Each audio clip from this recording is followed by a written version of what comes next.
OldGuyTalks.com is all about being a better man. Join me on this kick-ass journey. Exclusive stuff for members only in the Old Guy Cave. Opt in now. Orest, the old guy from www.oldguytalks.com, coming at you from his man cave outside, hidden away from the NSA in Scottsdale, Arizona. Well, maybe not hidden away from the NSA. I think they know where I am. But if you have not already opted in, do so at Old Guy Talks. You're going to get my 6 rules of life. My 6 rules of life. You'll wonder how you managed to get this far in life without them, as well as an opportunity to support the Navy SEALs Fund, which the Old Guy Talks supports very much so. It's a charity. It's a rapid response charity that helps Navy SEALs and their families that are in trouble, and 100% of the dollars that go to them go to those deserving families and deserving servicemen and Navy SEALs. So tonight, I am privileged to have Seth Leibsohn, who is a radio talk show host and congressional candidate here in Phoenix, Arizona. He's also the author of a book called American Greatness, and he was a co-author with his radio talk show sidekick, Chris Busker. And it has a lot of interesting stuff in the book, and you should get it. You should read. There's some things that I learned that I did not know about the election, and the old guy does kind of follow stuff pretty closely, but there's a lot of things that I did learn, and I think you will enjoy the book. It's a good read. I will tell you though, Seth has a vocabulary. He has a vocabulary, and you may need a dictionary at some point while you're reading the book, especially the word eschatological. I'm not sure if I pronounced that right, but if you are anywhere close to being old enough to being in God's waiting room, I think you need to look that word up in the dictionary. Yeah, there are some words that he's got quite the vocabulary for you to enjoy in this book, but a lot of the stories and a lot of the perspectives are very enlightening. So Seth, in your book, you discuss the shortcomings, and we all know that there's a lot of them. We'd like to get into them in a little more detail about the conservatives in the United States and how they are failing miserably to get the conservative message, to make it cool, to make it applicable to people. Right. So, as a candidate, legislature, how are you going to do things differently to get that message of conservatism out there in a way that's palpable to people? Thanks, Orest, and thanks for everything you do and everything you are and everything you represent, and for raising money for the Navy SEALs Fund. What a great group of people. We sleep easier at night because they work hard for us, so thank you for that. Yes, we do. It's a great charity. Orest, I think Americans have had, and conservatives in particular, have had quite enough of elected officials, politicians, who say one thing and then do another. I think one of the messages from the Donald Trump campaign, where he sliced through 16 other Republican candidates in 2016 from a fairly broad swath. I mean, from Jeb Bush to Marco Rubio, from Rand Paul to Rick Santorum. Don't forget Chris Christie and others who were in there, Ted Cruz. I mean, that was the Republican Party. And I think the message that he stood for and that voters were obviously receptive to was that this was a man who was going to do what he said. And this was a man who had fight. You like vocabulary, he had feck, F-E-C-K. Okay, I'll write that down. Yeah, no, I mean, we've heard the word feckless, but he had feck. And I think Americans were tired of the Mitt Romney type candidate or the John McCain type candidate that kind of succumbs to what we write in our book in a chapter called Conservative Stockholm Syndrome, where conservatives too often don't actually believe in what they say and kind of think that the liberals are right. They kind of think that the other side has the moral high ground. Donald Trump had none of that. And we knew this the moment he said, we don't have time for political correctness anymore. And he didn't care what the press said about him. He just cared about getting his point across. And boy, did he. When you ask about me personally, you look in the state of Arizona, let's take a look at someone like John McCain.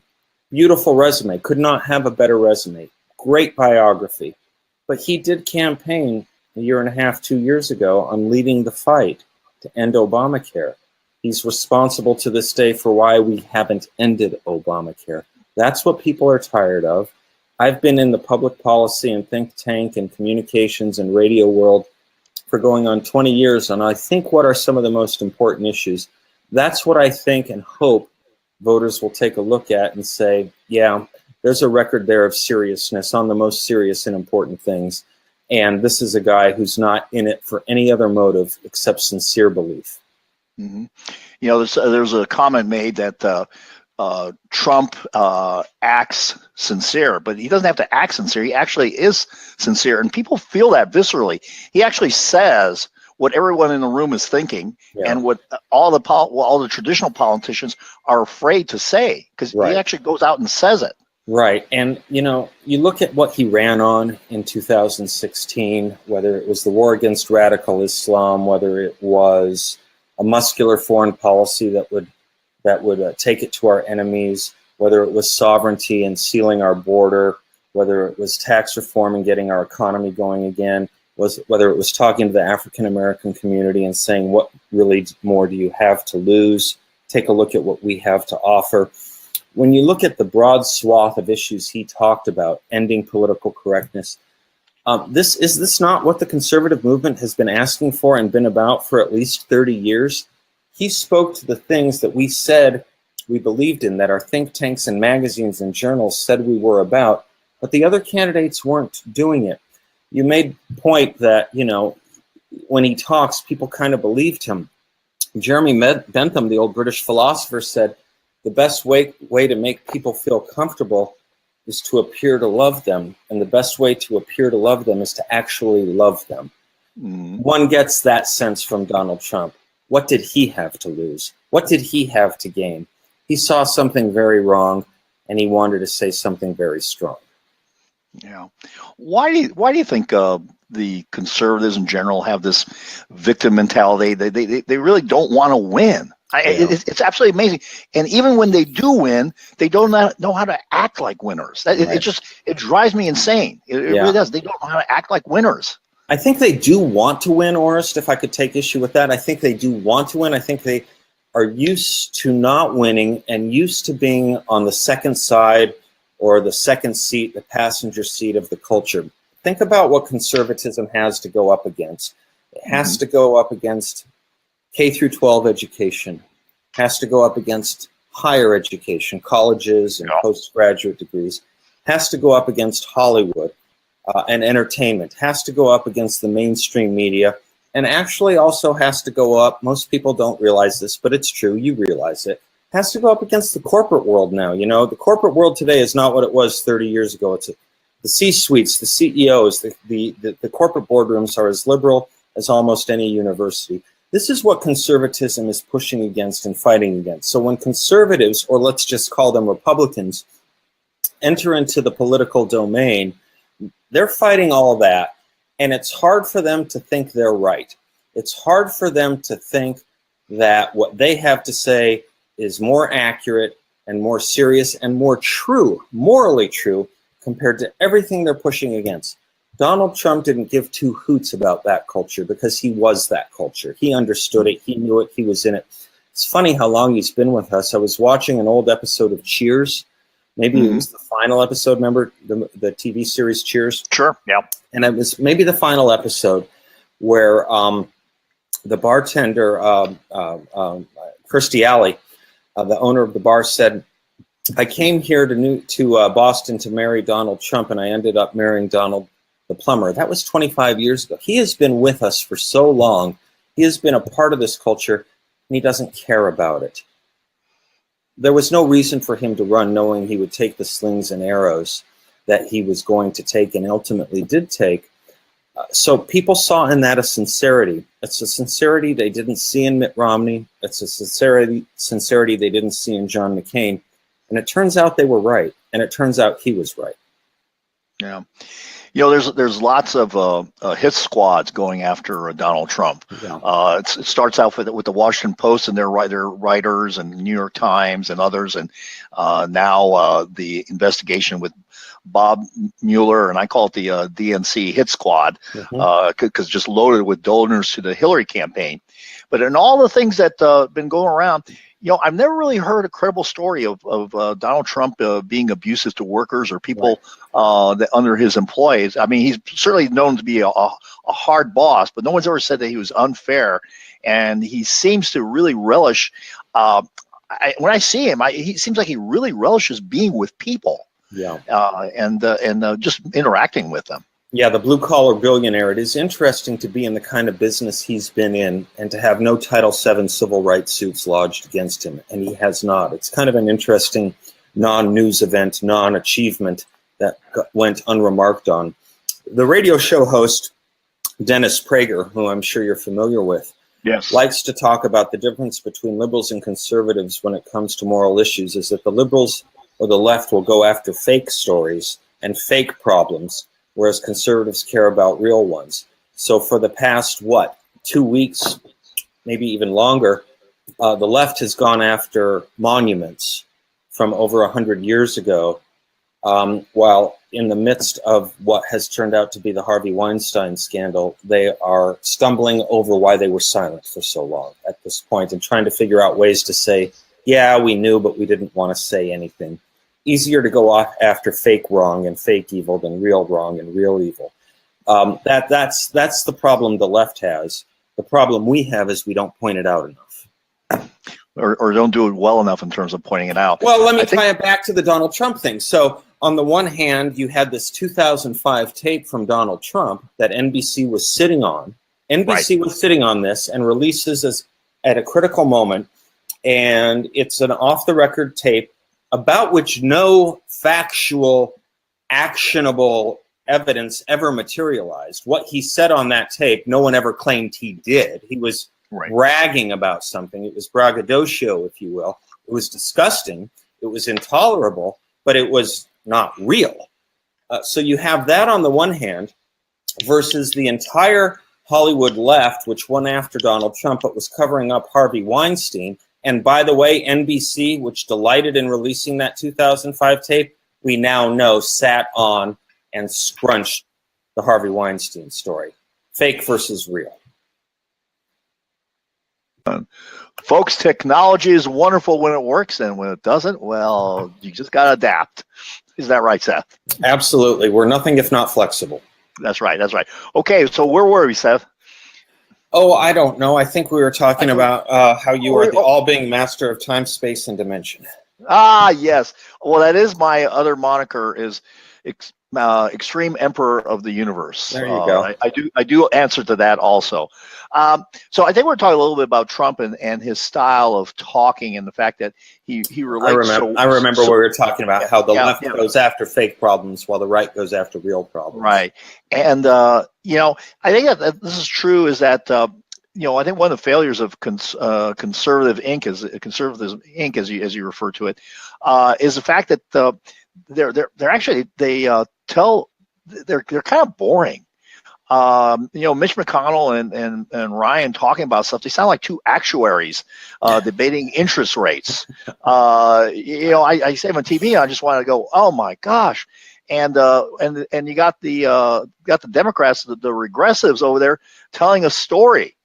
And I think the beauty of Donald Trump is he tells a story, and not only that, but he then brings up the people he's talking about up on stage. Oh, that's funny.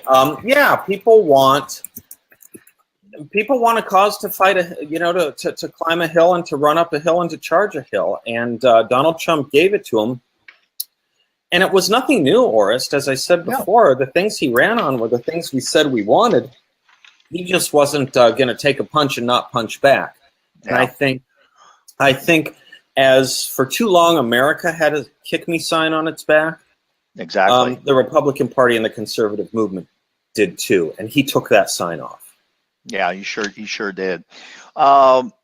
He's, we talked about the blue collar billionaire, And he actually, I think because of the way he talks, he actually talks like people, like normal, regular people do, not people stuck in think tanks or in Manhattan or in Los Angeles and San Francisco. He actually talks like real people do, and that's why he's so relatable to people. So what do you see going on for conservatives in the future and the direction that they're heading, especially when you got people like Steve Bannon from Breitbart, and you got all sorts of other, I'm going to say charismatic provocateurs, all those people that are really getting out there and really, I think they're doing a better job of selling conservatism than a lot of the traditional guys like George Will and Bill Kristol and all those guys. Yeah, it's not too terribly new.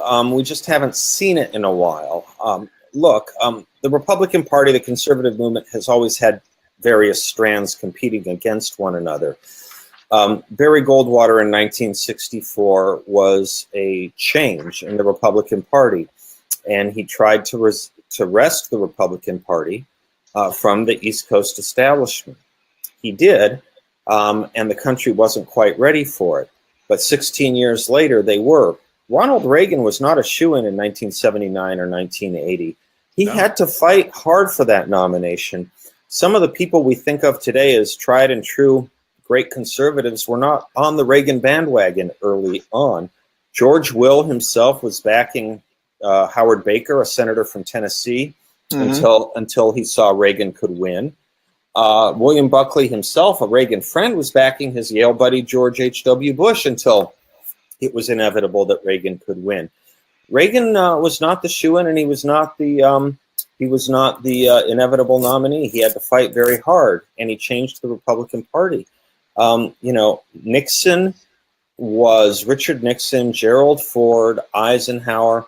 This was always a very East Coast kind of establishment party, and as much as we think Nixon might have been a conservative or a right-winger because of the mainstream histories of him, he just wasn't. He was very much a part of that crowd. He may have been a tough anti-communist, but it stopped pretty much there. You never heard him talk about tax cuts.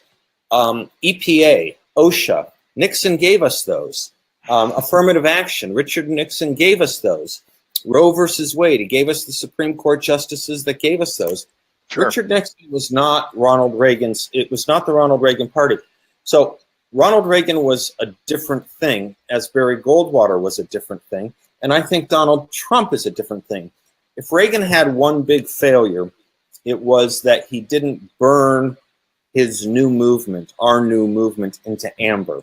He ceded it back to the Bush family or back to George H.W. Bush, and it has been gone ever since last year. Yeah. Kind of get along, and be a good fellow, and manage just a little better than the other guys. Yeah, that's true. Well, I know, Seth. I know we're coming up to the time you got to get off. One last question. I got some other stuff. I got one last question. Kind of maybe you can shed some light on it. It kind of mystifies me. John Bolton. He worked on the campaign, and I'm really surprised that he doesn't have a more prominent role in the administration. I mean, I would have thought, Secretary of State or something at that level. I'm really surprised he's sitting on the outside. What are your thoughts on that? We're all surprised, and would that he could have been Secretary of State or at least Deputy Secretary of State, and he may yet be. It's funny, when you look at the Republican bench, it's just not that big when it comes to foreign policy anymore. Once upon a time, there were titans and giants. Now there's only 2 or 3 who really have the same kind of worldview as John Bolton. Why he was kept out or why he was locked out, I don't know. But I will tell you that, the first cabinet member in almost any administration is never the last cabinet member. Sure. We've already seen 2 chiefs of staff. I would expect, we're going to have a new Secretary of Health and Human Services in the first year. I'm going to expect that we have not seen the last of John Bolton at this administration, and I'm going to hope that's true as well. I do too. I think he's a man for the times, and he's a man for the difficult confrontational times that we have with so many enemies around us trying to do us harm in a very active way. Yeah, you need someone with the complete worldview of that, someone who not only can talk to the president, but can run the State Department. He can do both. Okay. All right. Well, Seth, thanks for coming on board. Orest, pleasure. I know it's you have to go here at 7:30, so we're going to say adieu, and we're going to be posting this on Facebook and in other places on YouTube and all that stuff. And so, Seth, you have a great evening. Don't say adieu. Don't say adieu. Say au revoir. We'll do it again. Oh, I don't do no French, man. Okay, just adieu. Okay, all right. I love you, man. Thank you. I love it. All right, take care. This is Orest, the old guy from www.oldguytalks.com signing off. Remember, create a kick-ass life, folks. A kick-ass life.